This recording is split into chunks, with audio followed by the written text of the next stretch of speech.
Welcome to our show, Holding Ground. My name is Laura Richer. I'm a psychotherapist and the owner of Anchorlight Therapy Collective in Seattle, Washington. Each week, I'm joined by another therapist from the Anchorlight team to tackle important topics in mental health and psychotherapy. Our goal is to promote well-being by normalizing mental health challenges. We are here holding ground for you every Monday morning at 9 a.m. on KKNW. Welcome to Holding Ground, where we bring you a little bit of everything in the world of therapy and positive mental health every Monday morning. My name is Laura Richer. I am a psychotherapist and the founder of Anchorlight Therapy Collective in Seattle, Washington. And today we have a very special guest who you might even recognize, Andy Lucas, the owner of Hummingbird Marketing Services, a boutique marketing agency based in Seattle that helps small business by designing, creating, and improving their digital presence, is here with me today. Good morning, Andy. Hello. It's so good to be back. Yes, and you might recognize Andy from our old days on The Verge Radio as my co-host. On The Verge. I am so glad to have you back here with me today because we have such a good topic to talk about. Yes. Small business. Yep. We're both small business owners. Yes. And you work with small businesses. A lot of them. As a marketing consultant. Yes. And so the last 18 months, what's been going on? It has been kind of crazy. Mm-hmm. I've been helping a lot of small businesses who, prior to COVID and prior to the pandemic, didn't care about their digital presence and didn't think it was a big deal. Mm-hmm. And now it has become more important than ever. Making sure your Google My Business page is updated is critical because that's where people are going. Making sure your phone number and your hours are right. And just helping people understand the importance of digital marketing is really important. Yes. And I wanted to have you on the show today because as a marketing consultant, you're kind of an amateur therapist as well. Yes. And you definitely have been wearing that hat during the pandemic, correct? Yes. Yeah. I've had, it's been really interesting because some people are stuck in what I call the OMG space, like, oh my God, what am I going to do? What do I do? What do I do? Mm-hmm. And then there's other clients who are naturally pivoting and saying, I know that I need to do something. I know I don't know how to do it because I haven't been doing it for 10 years. Can you help me? Mm-hmm. So it's been interesting. I've been helping people try to just figure out what they can do, what is available to them, and then thinking about how they can pivot. Yeah. Because we're just not in the same space anymore. I don't know if we're ever going to get back to the way it used to be. But if you still want to be in business, you have to change the way you're doing business. Yeah. Some people are thriving. Like a therapist is thriving because it's been a tough year for people. Very, very tough. But other places, like think of movie theaters. There's this historical theater down in Edmonds, and so they closed. Obviously, they couldn't have outings or have people come in for movies, but what they did do was start selling popcorn because people love the taste of movie popcorn. People wanted to support them and show up and just buy popcorn. So it's interesting to see what people are doing to be creative to make that change. Exactly. So we both know as business owners what a toll business challenges can take on your mental health. Oh my goodness. And just even in regular times. Yes. But and that change is difficult for everyone. Yes. But people have been forced to make drastic changes over this last 18 months. So from a mental health perspective, as the marketing therapist that you are, what do you notice has been really challenging for clients when they're having to make these quick changes? They don't want to change. Yes. I've been doing business this way for 20 years. It's been working. Yeah. Right. So I do have. There was a woman I was working with. She had a cute little store in Pike Place Market, and she sold very eclectic things, art pieces. And she just could not adjust. And all of her business was business travelers, the cruise ship traffic, all the tourists, tourism. down in the market.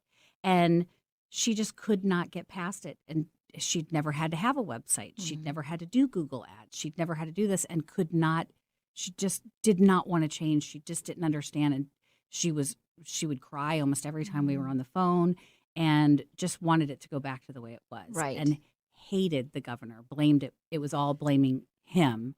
And it was just, I just felt bad for her, but there was I just couldn't get her to see you have to try it a different way. There's another way to sell. Right. It's not going to be the same for a while. Yeah. And I think that is so important. And one of the challenges in anything that we've been doing this year is that is always resistance to change, Mhm. and it's difficult, but at the same time you have to have some resilience and stress tolerance and be able to make those changes when your hand is forced. I mean, Yes. if everything's shut down. Yes. And look, everybody can have a week, 2 weeks of depression when it first started, right? Yeah. But you can't just let that overtake you. You Right. really have to say, I love this business that I have. It's not going to be the same for a while, so I'm going to figure out a different way to do it. And it's okay. Yeah. It maybe someday we'll get back to that. Yeah. And sure enough, I think maybe her store is open at this point, but you have to kind of put your game face on and just go for it. Right. And try something. And I think what's really been awesome is to see the positive reaction that the public has had and that consumers have had. And they really want to support small businesses if they can. Yeah. They really want to. I mean, look at how many people were doing takeout. I mean, nobody ate that much normally, but we all got takeout a couple of times a week at least just to support the local restaurants. Yes. Just to support. And doing more online shopping and calling the businesses, hey, do you have something like this that I could buy or whatever?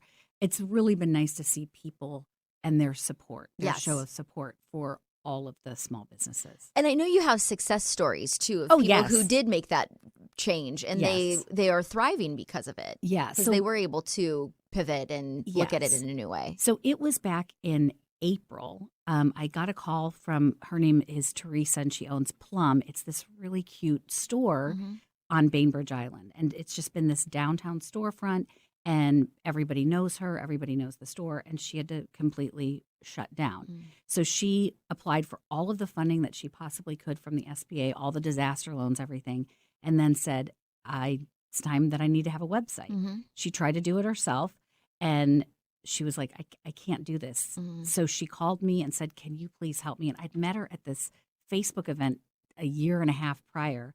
And so she understood, this is what I'm going to have to do for right now. Right. But she opened it up for local. She was delivering local. If somebody wanted to buy something, she was delivering it local. She created a system for curbside pickup with this lockbox that was pretty much based on trust, because everybody's orders would be in there, and it was like, just unlock it and take what is yours. Yeah. And she has not had any problems with it. Well, that is really good to hear. Yeah. Well, it's Bainbridge, Yeah. Everybody's supportive on the island. And then she's just continued to grow her online presence. So she was finally able to tell her story on the website, which no one really, they knew her, but this is great for other people who've never been there. And she's now getting sales from all over the country. She has customers in New York that she would have now. never had before if she hadn't Exactly. been willing to make that shift. Yeah, they wouldn't even have known about her. And then it's been interesting. She sells a lot of books. And so if a book is discussed on Good Morning America, her sales will skyrocket from people all over the place. That's fantastic. Yeah, she's gotten sales, I think, in at least 30 other states at this point, which is fantastic. She never would have had these. And then she's embraced email newsletters. She sends out at least 2 a month. So now she's sending it out to these people who were never her customers before. It's been so amazing to see what she has done. Right. Yeah. And I think that's such a great story, because when we do have unexpected challenges, there is usually a way to turn them into some sort of opportunity if you're open-minded enough to try to look at it that way. And if you can get out of that OMG phase. Yes. Where you're just spinning like, I can't believe this is happening. I can't. Yeah. Yes. None of us can. Yeah. What can we do now? Right. Yeah. Right. And as a business owner, I know about that OMG phase and that spinning, and you can hang out there for a while, but it's at some point you need to make the shift. I allow myself to have one day. Yes. And then it's like, get it together, Lucas. Yes. Depending on the obstacle, it might be a few more days, but yes, I agree 100%. Exactly. So speaking of resources for small businesses, I know that you are involved with an amazing organization that helps small businesses. Tell me a little bit about that. It is called Business Impact Northwest. They are downtown Seattle.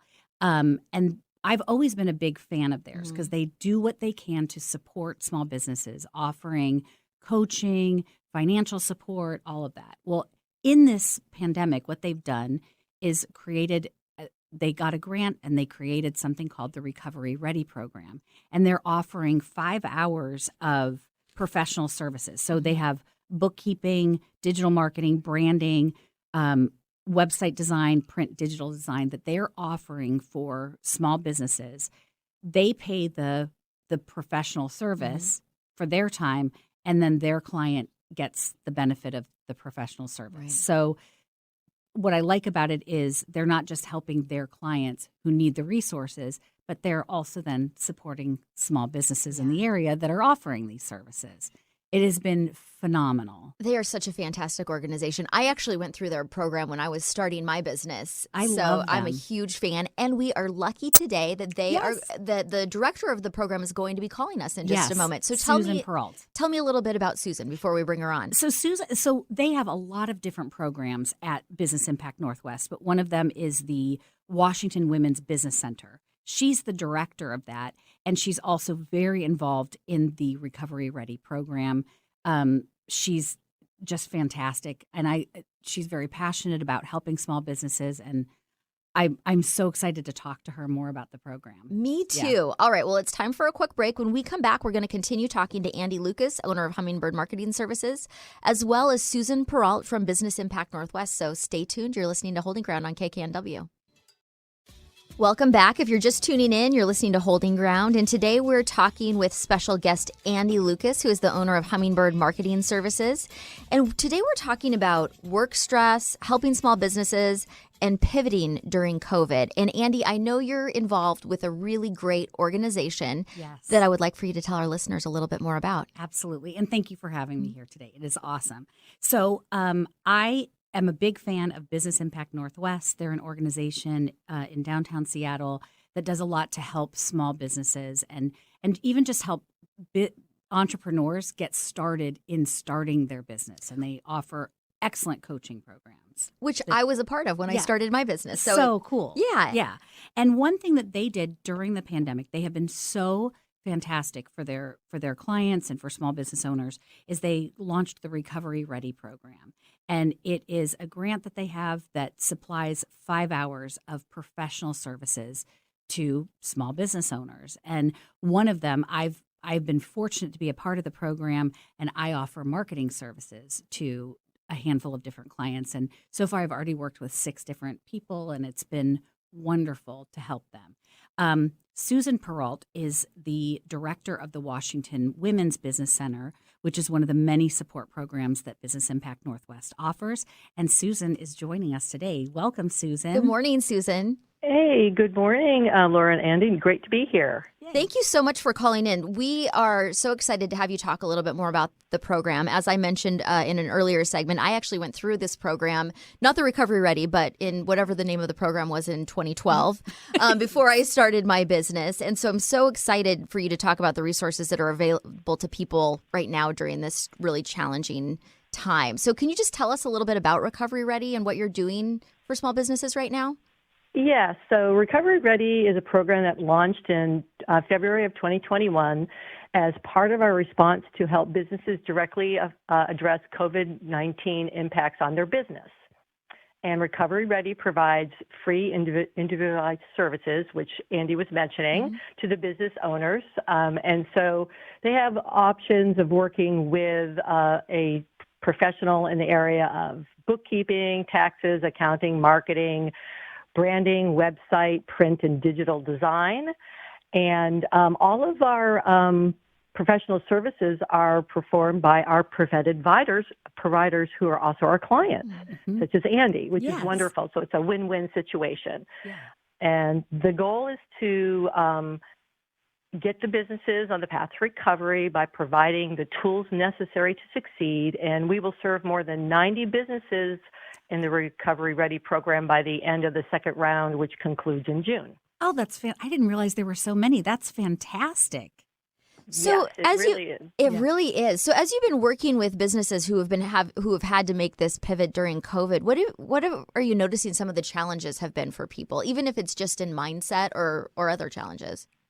Well, a few things. One, in the very beginning, it was, first of all, just having to react so quickly there without any notification and really communicate with their clients. So to make sure that they know they were still there, how they could continue to purchase or the product or receive the service, what limitations there might have been early on to what's being offered. And so it's just having to pivot on a dime is really what they had to do. And what we found is that they found different revenue streams. They found perhaps different add-on products or services to help supplement their business during this time. And they're coming out of it with perhaps even a different business model than what they started, pre-COVID. And that's what I'm sure Andy's been working with her clients, seeing, how do you come out of this, and what does your business look like as we come out of the pandemic? Yeah, and that's really interesting. The two things that you said is that they had to pivot with no notice. It was like, oh, now everything's shut down. Figure it out. Hurry up, or you're going to go out of business. Yeah. And all this fear.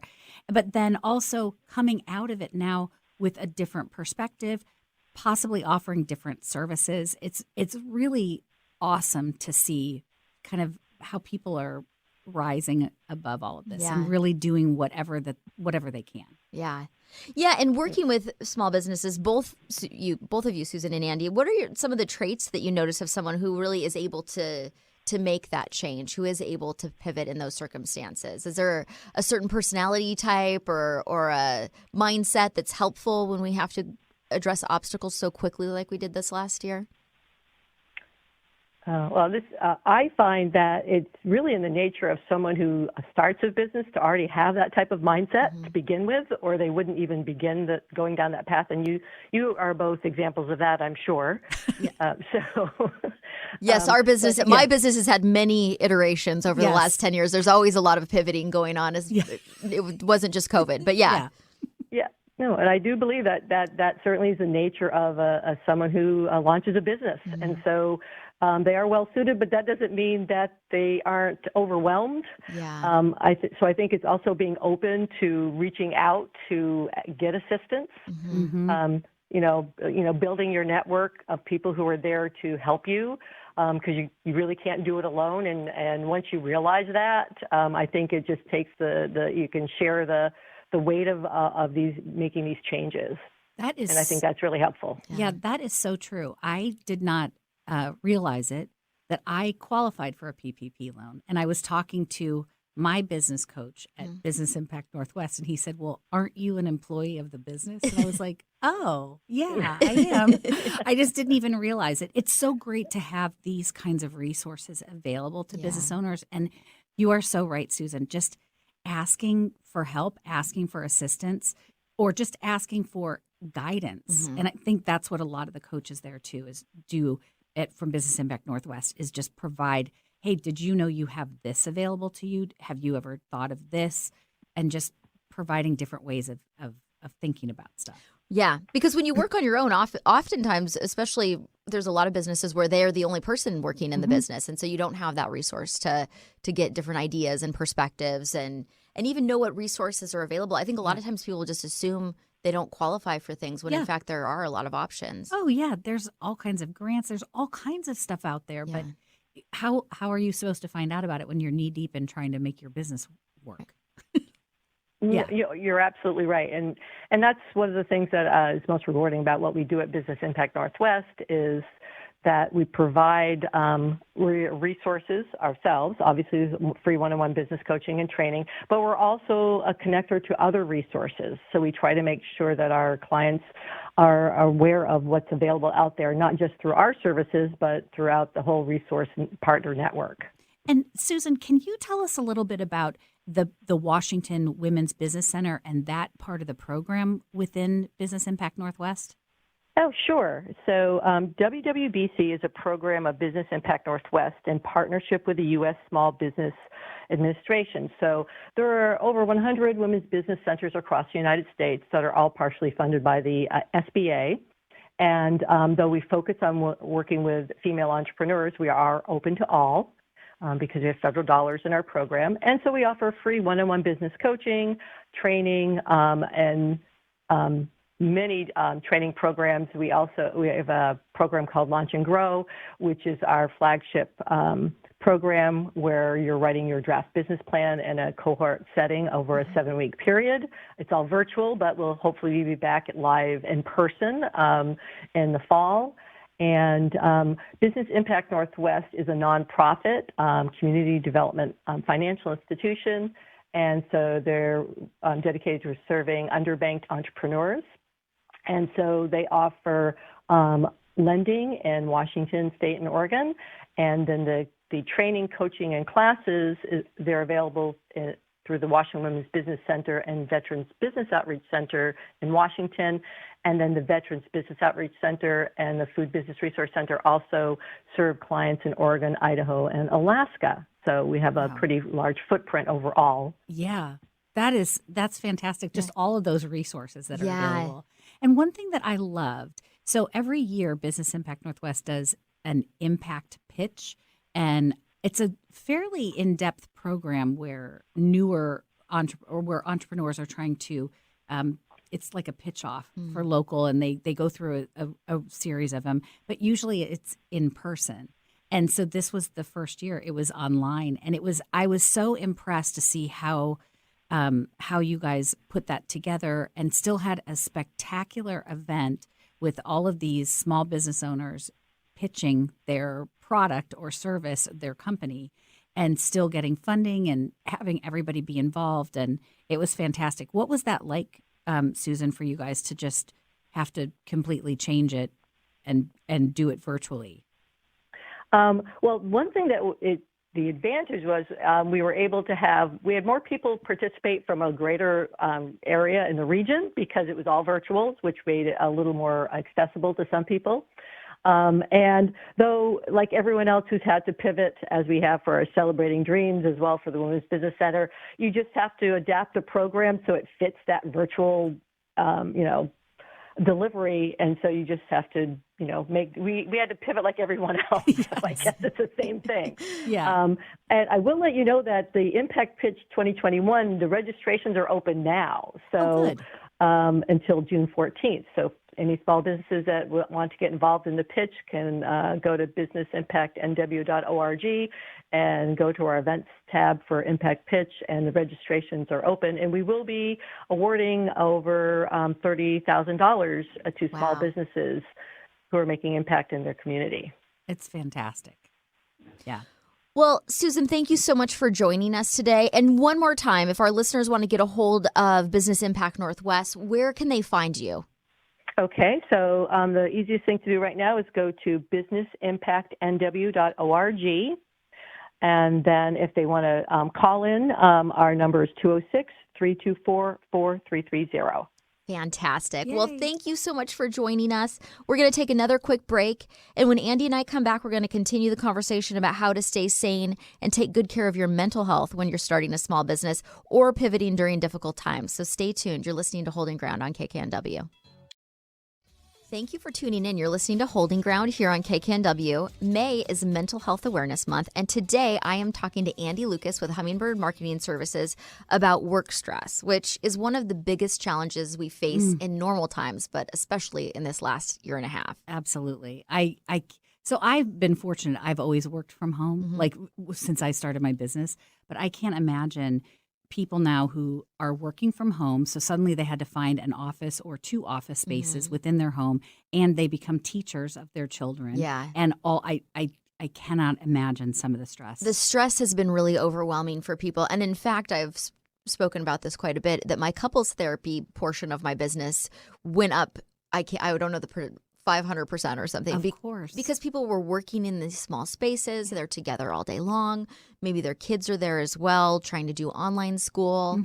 It has been a lot of stress. Yeah. And that it's also, I think, contributed to the real estate boom because people are like, I need a bigger space. I can't, how am I supposed to work here? Like, we're all here. There's 5 people in this house all day. Yeah. All day. Yes. We've got to move out, get some more elbow room. Yes. Yeah. So more space was helpful for a lot of people. And then you, Andy, are helping people pivot, that if they were doing their business in a set location, that maybe that wasn't an option anymore, that you're helping them come up with creative ideas of how they can still keep going and transition and maybe even thrive. Yeah.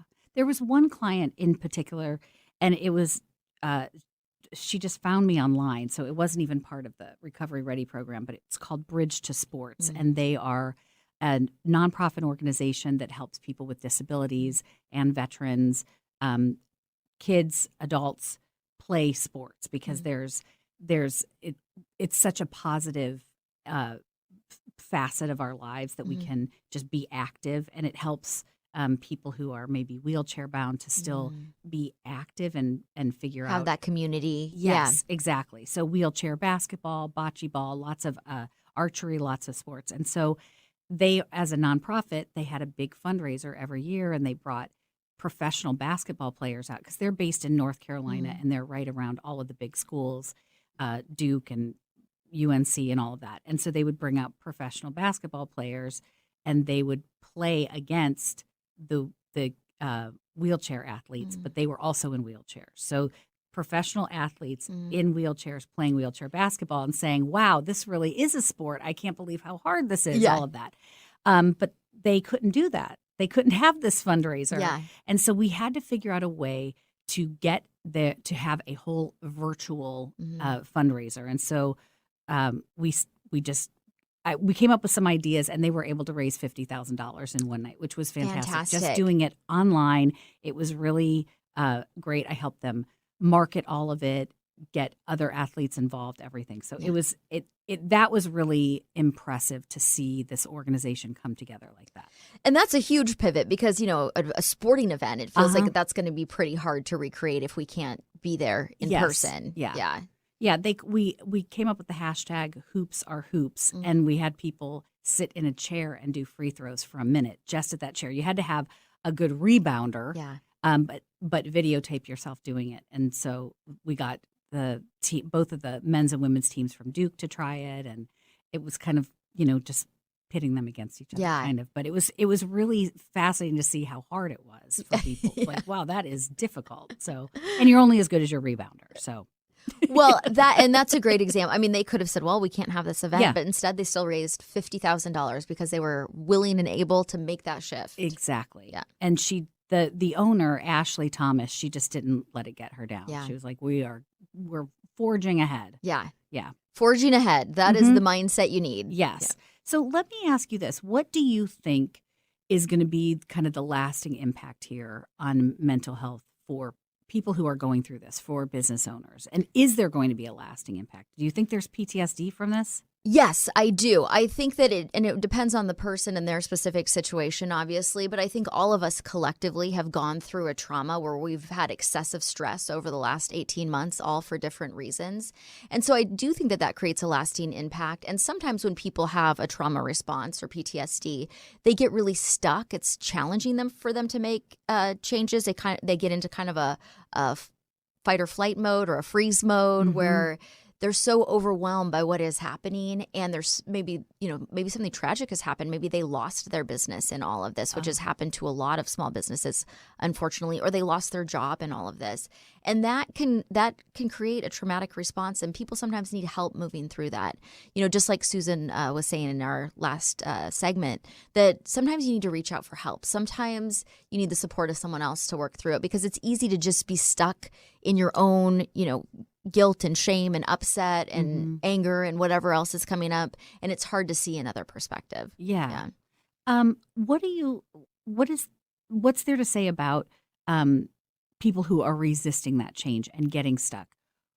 What can they do? So they can reach out for help, but what if they're even too stuck to do that? Yeah, that's a tough situation to be in, and that's why I like to do this show, is to offer resources and encourage people to reach out for help when they need it. And that might just be, if you're really stuck, just going to your doctor and talking about what kind of help you could get to get motivated enough to even reach out for more help.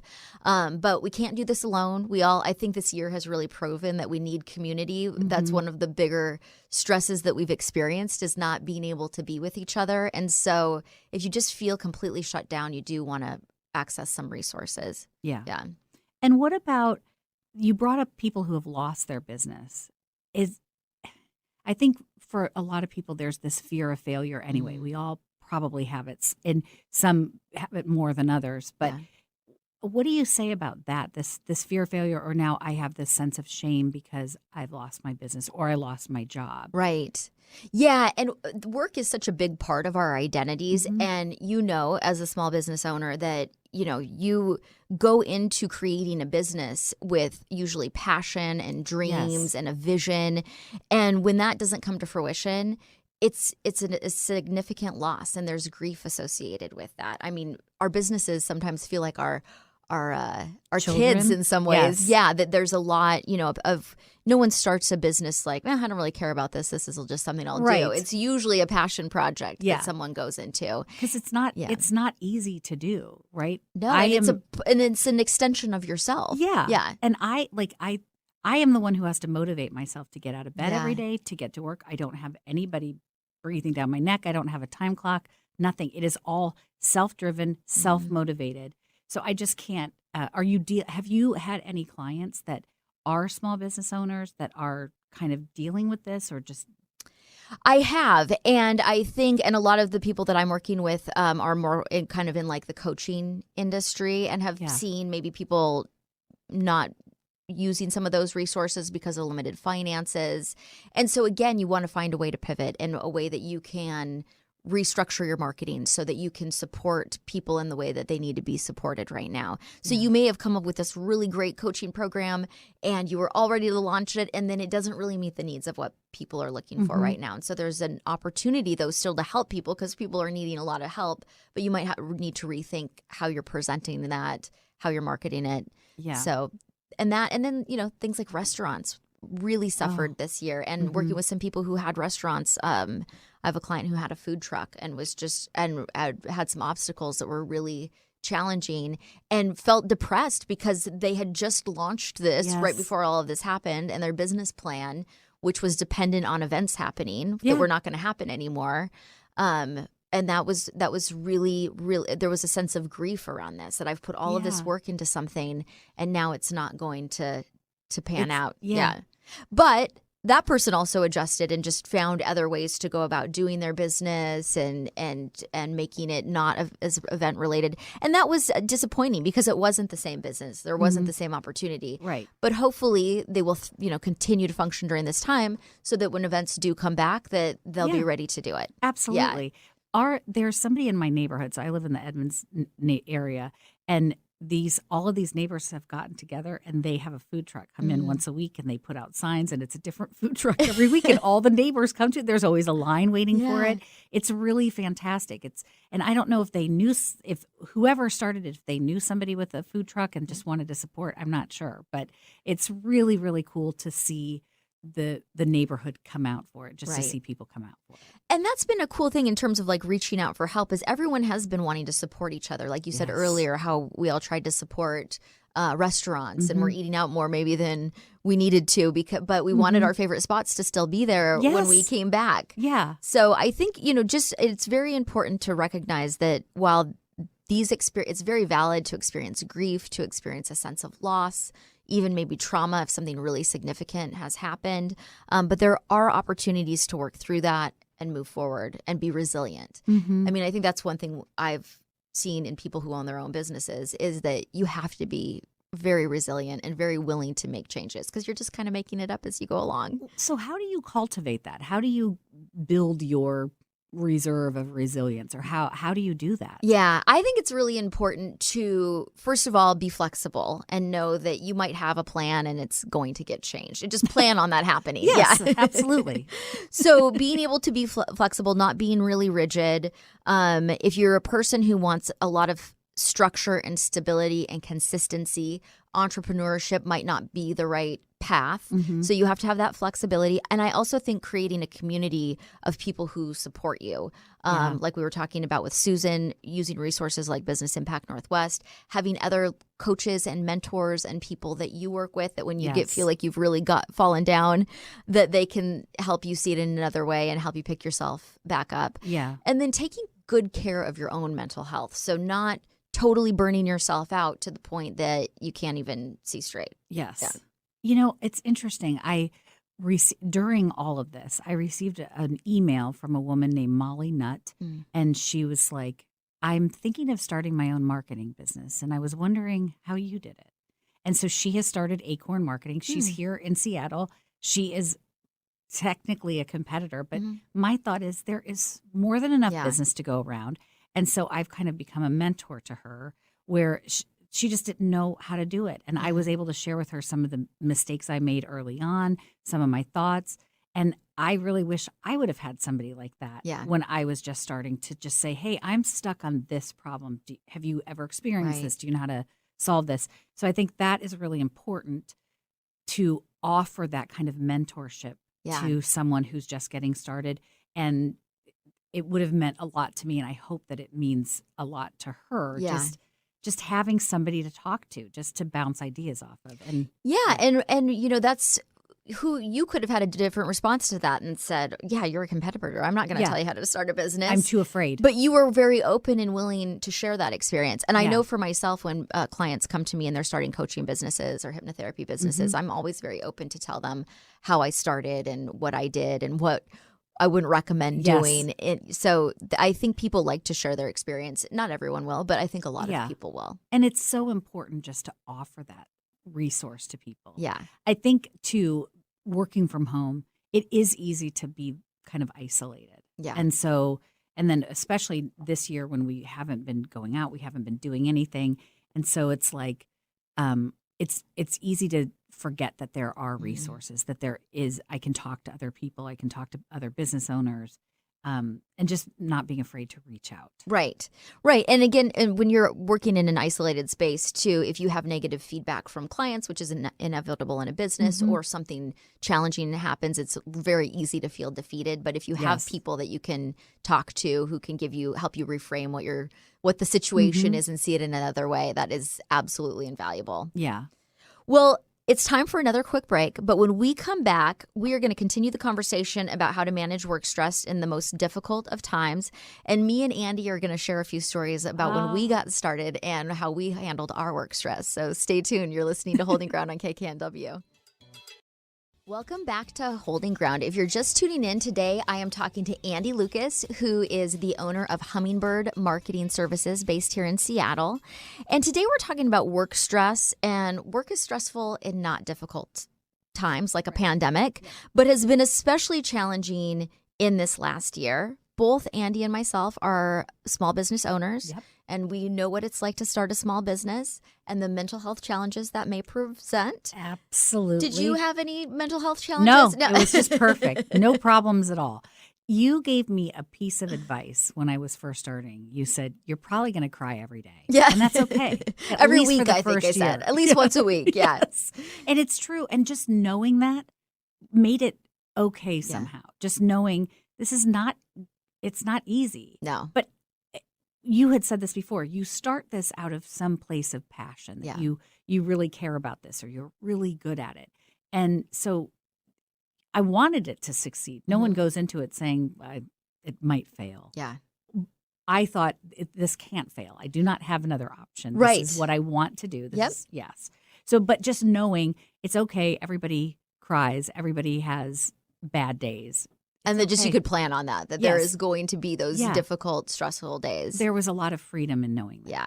So thank you. Yes. Well, you are very welcome. I was speaking from experience, which was why I shared that knowledge with you.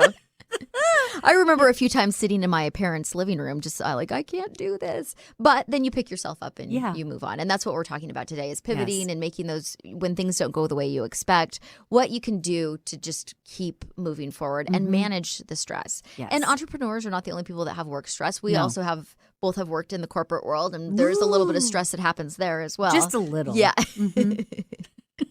I worked at a sizable online retailer here in Seattle. Oh, okay. I served 8 years there. Served. And it was some of the most stressful times of my life. Yeah. Stress that once I got away from it, I didn't realize how bad it was. Well, and so it's kind of like being that frog in the boiling pot of water. You don't realize until you walk away from it. But in reflecting back on that, what do you think were some indicators or red flags that you weren't managing your work stress all that well?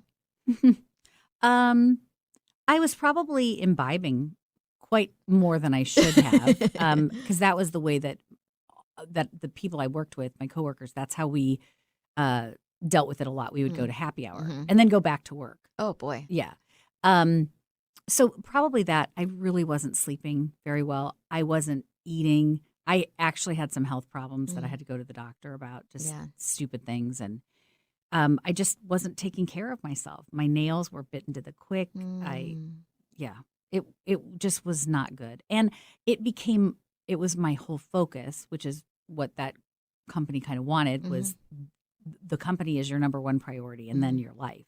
So my relationship ended. Like it was not Not in not good. balance. No, not Yeah. in balance at all. I was Yeah. working every night and every weekend, and it was awful. And it's easy to lose perspective. I see a lot of clients who are in similar positions. And when you Mm-hmm. are working that hard and you're starting to experience physical symptoms from the stress, Yes. but it's hard to realize that in the moment. Sometimes you have to take a step back Yeah. from that situation. And you kind of feel like, I don't know what else I would do. What other options do I have? It's hard to even, you don't really have time to think. Yeah. So how are you going to plan how are you going to start looking for another job, or how are you going to start your own business or whatever? It's so difficult. Yeah. My sister was working at a job. She worked at the same company for 17 years. She was doing all kinds of traveling, all kinds of conference calls and meetings, and she was working at least 12 hours a day and had to be available to her customers at all hours of the day. And she started losing her hair. Yeah. It's That's like, a sign you're Yes. becoming overstressed. Yeah. Yeah. What are some red flags that you can think of? I mean, I mentioned what I was dealing with, Yeah. but what are some red flags that you're not managing your stress level? I think if your anxiety is really high and you're waking up in the middle of the night, you're not sleeping well, you're really ruminating about things that are happening at work, that's probably means that things are a little bit of out of balance for you. Definitely if your physical health is being impacted. I know when I had a lot of corporate stress, I was sick during that time as well. A lot of back pain, a lot of neck pain. And I do very much believe that there's an emotional component to that as well. Maybe you're just kind of angry and negative and dissatisfied. And those are, I think, all signs. And, you can work really hard in your business. I, as a business owner, work a lot of hours, probably more than I did as a corporate employee. But you do want to try to maintain that balance and do whatever you need to do to take care of your emotional health, whether that's creating time to exercise and take good care of your physical health, or reaching out for a mentor or a coach or something. Yeah. I try to do one of the things that I really enjoy that helps relieve the stress for me is a saltwater float in those immersion tanks or deprivation tanks or whatever they're called. But I absolutely love it. I go once a month, and it's just me alone with my thoughts, and which could be scary. Yeah. Who knows? But no phone. It's dark. I can't hear anything. It's just I'm just there, and it's almost like meditating in a way. It's so therapeutic. So I think it's important for people to find those kinds of things that work for them. Right. Maybe it's getting a massage. Maybe it's getting a manicure. Maybe it's just going for a hike. Yeah. Or getting off your phone. And this is something that I really struggle with, is checking my email and my messages right before I go to bed. Not a good practice. Oh. So I am actively trying. I feel this impulse to want to do it because I want everything caught up before the end of the day. Yes. But it really affects my sleep, especially if there is something that's going to be difficult to address. And so that is a practice. I think that the bare minimum, just turn your devices off at some point and let your brain disconnect a little bit. Yes. Don't We are look so at that right connected. before you go to bed. Oh, yeah. Because you're right. If it's something great, wonderful. Yeah. Then I'm excited and can't sleep. But if it's something bad, I don't want to take that to bed. Yeah. I don't. Yeah. And I really try not to look at it right the first thing when I wake Right. up. Like, look at pictures of cats. Yeah. That's better. Or cuddle with my cats. Right. That'll work too. Yes. So what do you think is a lesson that you've learned as a small business owner that you wish you would have known when you got started? Oh my goodness. One thing for me is that I think how do I say this?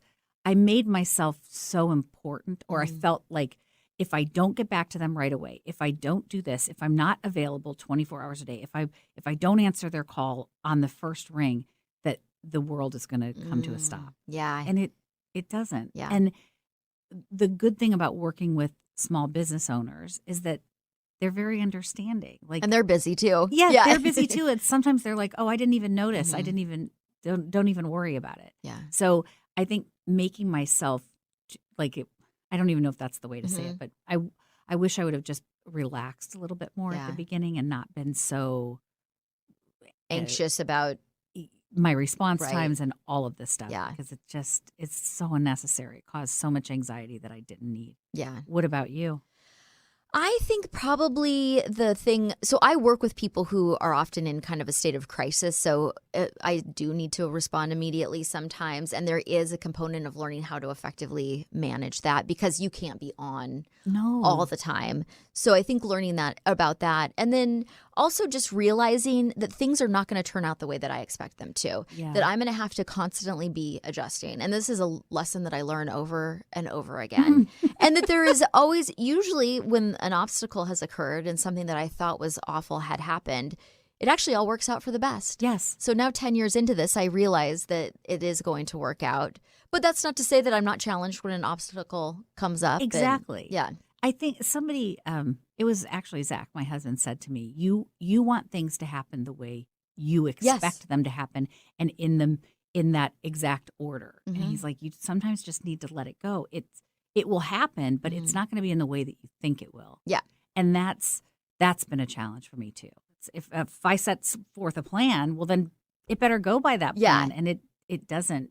And so this whole conversation about pivoting, Yeah. I certainly have had to do that. Oh, for the pandemic, but the entire time of being in business. Yeah, you must. And you're going to have to. There's Yeah. just, it's not going to be necessarily what you think it's going to. I've never No. met a business owner that was like, I made a plan and it would I exactly stuck that right way. to it. Yeah. Absolutely. God, it's crazy. And that, that's another thing that I learned. I didn't really ever set specific goals for myself for the business. It was like, just stay in business. Mhm. That was the goal. Yeah. Just pay your bills. And so this year I finally took time to go out and sit down and reflect on what did I do this past year? What were a lot of the positive things that I did this Mhm. past year? And then what do I want to have happen? And I've actually written goals for myself. I see they're posted on the wall, so I see them every day. I know what I'm going toward. I'm revisiting them. Mhm. Somebody said, if you don't have a goal, then how do you know when you've gotten there? Yes. And you don't really have a plan. I think that sometimes, too, is really easy as a small business owner to just be responding to what is coming out at you all the time instead of being intentional about what you're trying to create. Yes. And in the beginning, for me as a coach and a therapist, I was like, I just have to have clients. Whoever wants to come to me, I just got to Yes. have clients. And then that vision evolves in what you want the business to be and who you want your clients to be and how you want to serve people. And so that's always growing and changing. But yes, definitely having a vision and a plan. It's not going to go exactly as you plan, No. but it at least gives you a framework of the direction you're headed. Yes, absolutely. Yeah. So have you ever worked with a couple? Because you said your couples has Yep. just quadrupled or whatever. Have you ever worked with two business owners that are couples but not owning the same business? Or what advice do you have for people in a household? Maybe I'm asking for myself because there's two of us in this house. Well, I would love Two to different answer any of your businesses. questions. Yeah. I feel like actually two people who own businesses are usually pretty compatible because they have very similar mindsets. And so they understand that you may make your business a top priority if you want it to be Yes. successful, and they both accommodate each other in that way. I think the downside I see for people who both have businesses is that they can lose connection with each other a little bit because they get so consumed in the Yeah. work that they're doing. Yeah. But usually I don't see that being a challenge for people. They're compatible in their mindsets, and so it can work really well. That is, yeah. We're both small business owners. It's very good. Mhm. It was definitely a change when he started working at home. So that is the change that people working in the same space when they weren't used to that has been challenging for couples. I was used to having my own domain, my office. I had the Yeah. whole house to myself. The And then routine of the suddenly, day. What Yeah. are you doing here? Yeah. Aren't you supposed to be going Yes. somewhere? Yeah, so that was kind of interesting. And he is on the phone all day, making calls, talking to people all day. And I'm trying to concentrate and build websites and write content. It's like I need to be able to close the door. So, Yes. Yeah. So is that what you did? Did you just have to close the door? Because when we moved in, long story, we got new carpet. It was too thick, I guess, and so we could not close my door, my office door. So we had to borrow somebody's jigsaw and shave off a 1/4 inch from the bottom of the doors. Very that's what we did. Resourceful. Yeah. Yes. It wasn't important until he started working at home, and then I was like, you know what, dude? We got to close this door. Yeah. Yes. That has been, I think, what's brought a lot of people to couples therapy is working in the same space. Mm-hmm. But again, you find ways to adjust and make it work and borrow your friend's jigsaw and you're on your way. Yeah. Exactly. Well, Andy, this has been such a great conversation today. I am so glad that you could be back on the radio with me. I hope you come back again soon and we can talk more about work stress and pivoting and all of the great things that Hummingbird Marketing Services is doing right now. So tell people if they want to find you, if they need some help with their small business, how can they get a hold of you? Go to hummingbirdmarketingservices.com. It's the longest web address in the world. And that's where you can find us, hummingbirdmarketingservices.com. Fantastic. Thank you, Laura, for having me. This has been Thank you great. so much for being here, and thanks for listening. We'll be back next week. Have a great week. Thanks for tuning in to Holding Ground. You can find us here every Monday morning at 9 a.m. I'm Laura Richer, owner of Anchor Light Therapy Collective. Find us online at anchorlighttherapy.com. We'll see you next week.